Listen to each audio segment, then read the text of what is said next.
ইন্দ্রনীল সেনের একজন মিউজিশিয়ান, তার নাম ঝুনু, ভালো নাম প্রবীর মল্লিক, সে যে কিভাবে এই টাকা নয় করতো তার সমস্ত ডকুমেন্ট আমাদের কাছে আছে।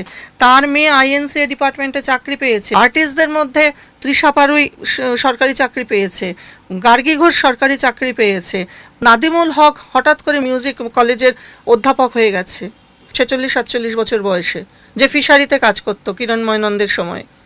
মনীষা মুরলী নায়ার আমাদের তোমার ওখাকুড়ার চিফ অফিসার হয়ে গেছে।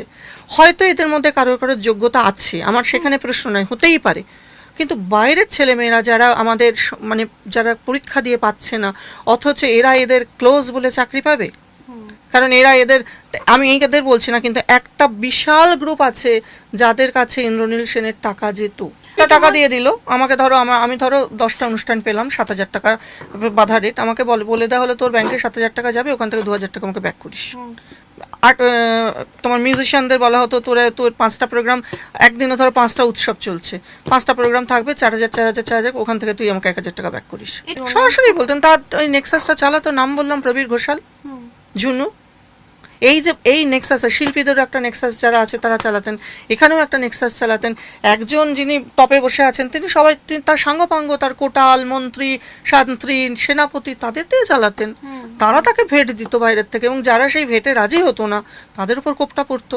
দেখো, আমার কোনো চাওয়া পাওয়ার হিসেব নেই, আমার এখন যা কাজের জায়গা, আমার যা বয়স, আমার নিজের একটা পেট ঠিক চলে যাবে, আমার সন্তান নিজের পায়ে ঈশ্বরের কৃপায় দাঁড়িয়ে গেছে।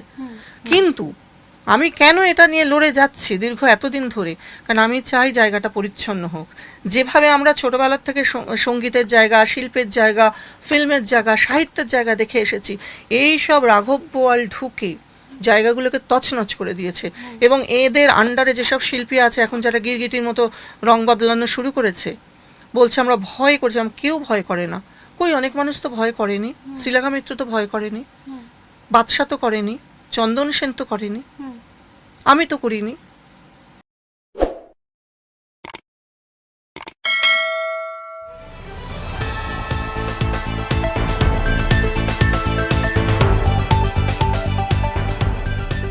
রংহীন সংবাদ আর অজানা তথ্যের জন্য দেখুন দিগদর্শন, 10-এর পাশে, দেশের সাথে।